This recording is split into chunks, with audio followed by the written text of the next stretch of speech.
good morning and Jai Hind, my dear students. Today I am going to explain the enemy. This chapter is very complex chapter. It is not easy to justify any character in this chapter. The enemy is a story of Dr. Sadao. What happened when he saw a wounded man, and found that he was enemy? Without knowing the name of that person, without knowing the nationality of that person, the person became enemy, and the whole story revolves around the enemy. So what is the message of the enemy? The message of the enemy,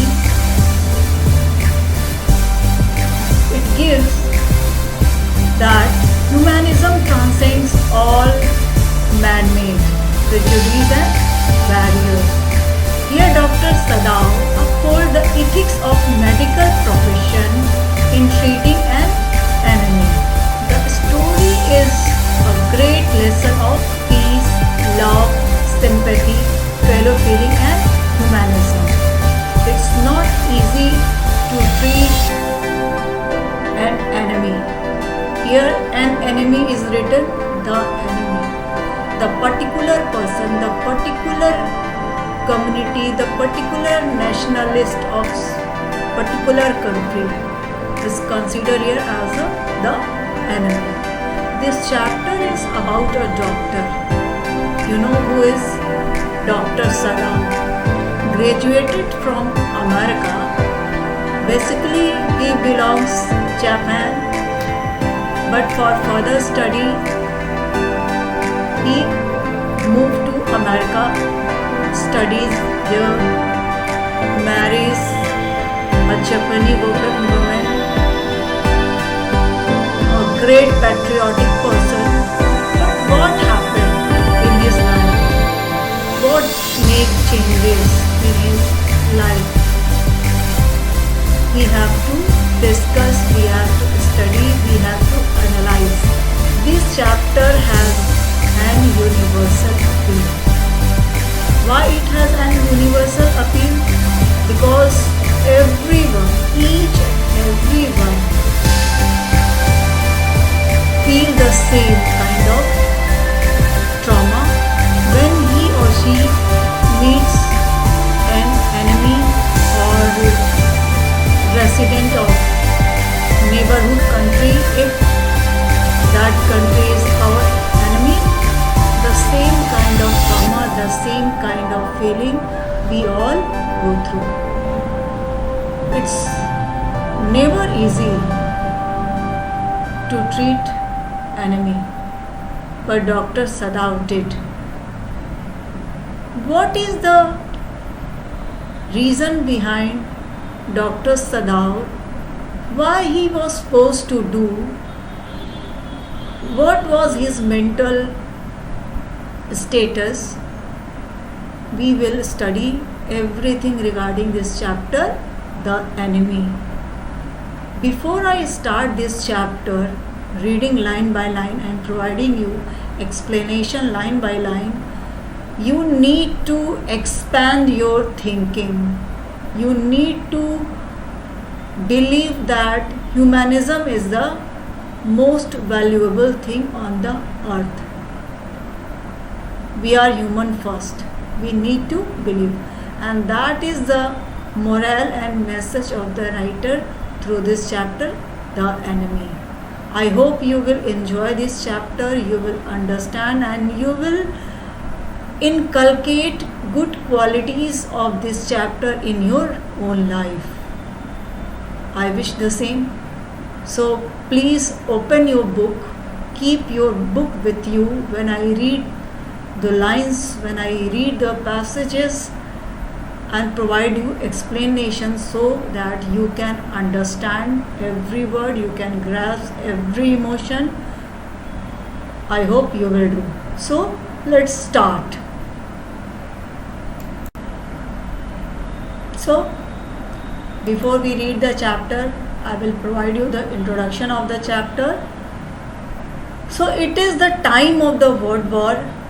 An American prisoner of war is washed ashore in a dying state and is found at the doorstep of a Japanese doctor.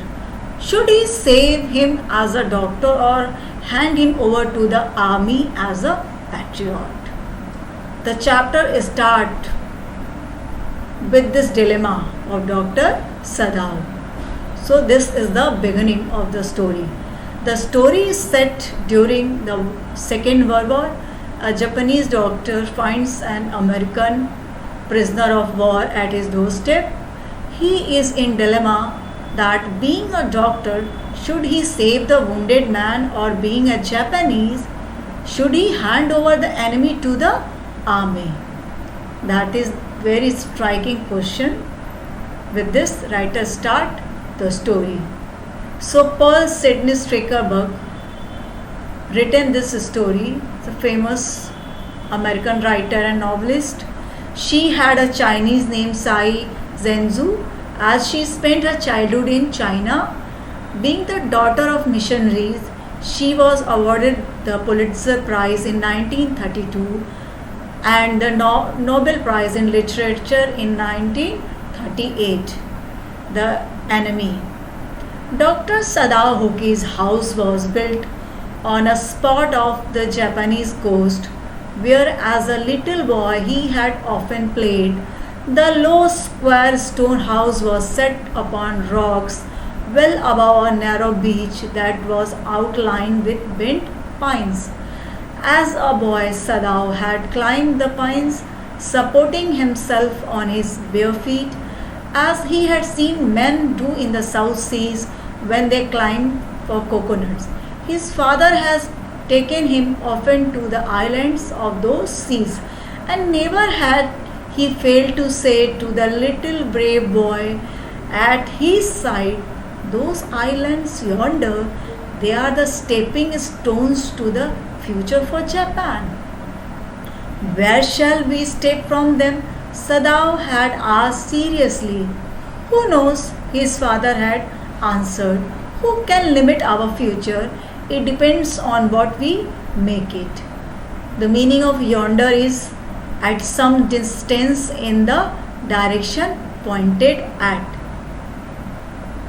So the writer introduces the main character of the story, Dr. Sadao Hoki. Dr. Sadao Hoki's house was situated on the coast of Japan. He had been living there since his childhood. The house had a low height and was made of stone. It was set upon the rocky beach, which had a boundary line made with pine trees that were tilted towards one side. When Dr. Sadao was a child, he would climb up the pine trees. On his visits to the South Seas, he would see men do so in order to get coconuts from the trees. He would accompany his father to the island of the South Sea often. His father would point towards the island and would say that those were the stepping stones towards the future of Japan. Dr. Sadao questioned him childishly that where would they reach from those islands? His father would reply that it was not known, as it depended on the future. The future had no limits. It depended on mankind, how it shaped its future. So overall, it's responsibility of human being how they construct or destruct their future. Sadao had taken this into his mind, as he did everything his father said. His father, who never joked or played with him, but who spent infinite pains upon him, who was his only son Sadao, knew that his education was his father's chief concern. For this reason, he had been sent at 22 to America to learn all that could be learned of surgery and medicine. He had come back at 30, and before his father died, he had seen Sadao become famous not only as a surgeon but as a scientist, because he was perfecting a discovery which would render wounds entirely clean. He had not been sent abroad with the troops. Also, he knew there was some slight danger that the old general might need an operation for a condition for which he was not being treated medically, and for this possibility, Sadao was being kept in Japan.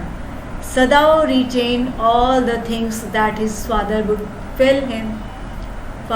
tell him as a child. His father never played a joke with him. They shared a mature relation, and his father underwent a lot of hardship to bring him up. Sada knew that his father was concerned about his education. He was sent to America at the age of 22 to study surgery and medicine. He returned at the age of 30. Before dying, Sadao's father saw Sadao become famous not only as a surgeon but also as a scientist. Sadao was on his way to discover a treatment for wounds which would make them absolutely clean. So he was not sent abroad with the armed forces as a doctor. Also, he was retained in Japan because the old general was suffering from an ailment which needed to be operated upon in a case of an emergency.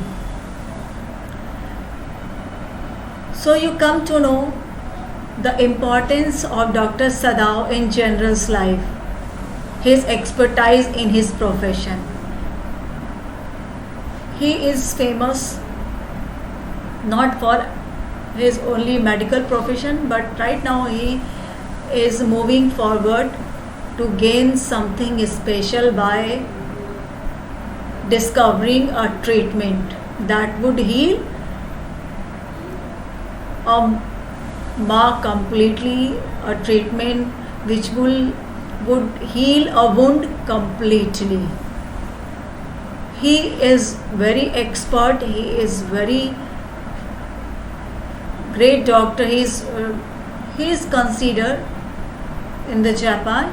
So Dr. Sadao was not sent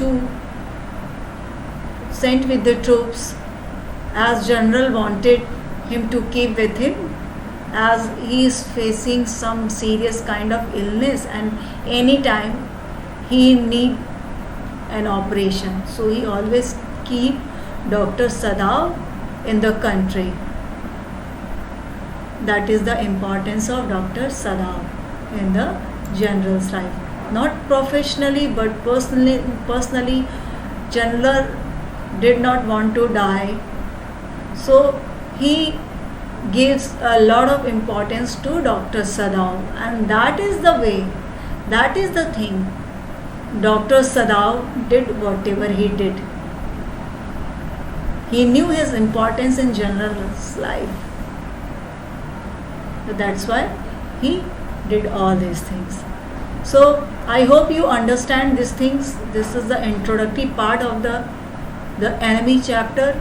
I will continue this chapter in my next video. Till then, listen carefully, keep your book with yourself, match the lines, underline the difficult words and difficult expressions, and ask. If you need clarification, you can ask.